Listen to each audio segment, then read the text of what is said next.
My name is Muammar Gaddafi. I was born in 1942 in a humble Bedouin tent near Sirte, in a Libya colonized by the Italians.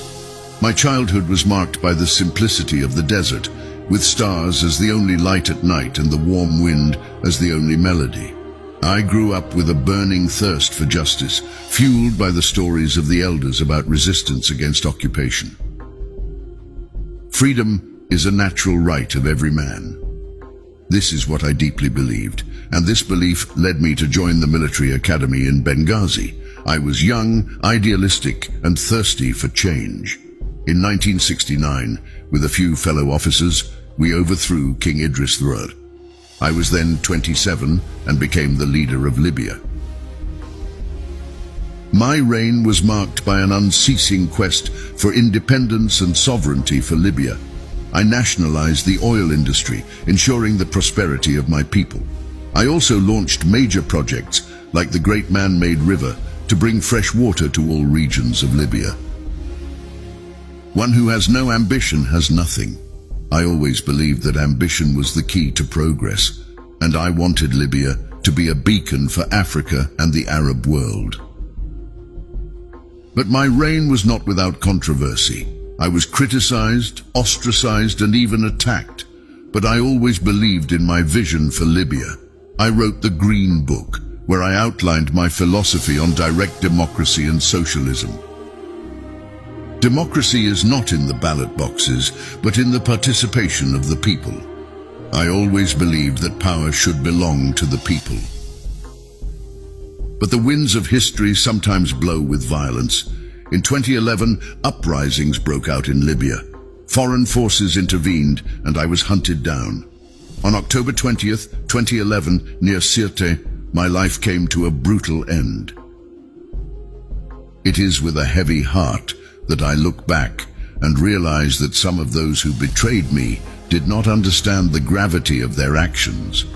My own people, driven by external forces, did not understand that their betrayal would be a condemnation for themselves to the irreversible.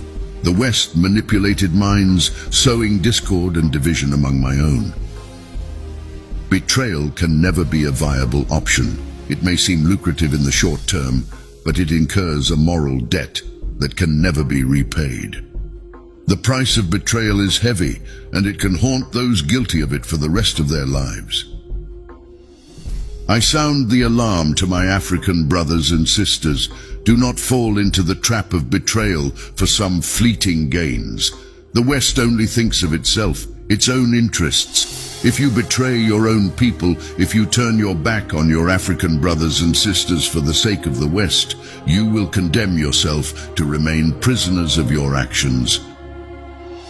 Unity is the only path to freedom.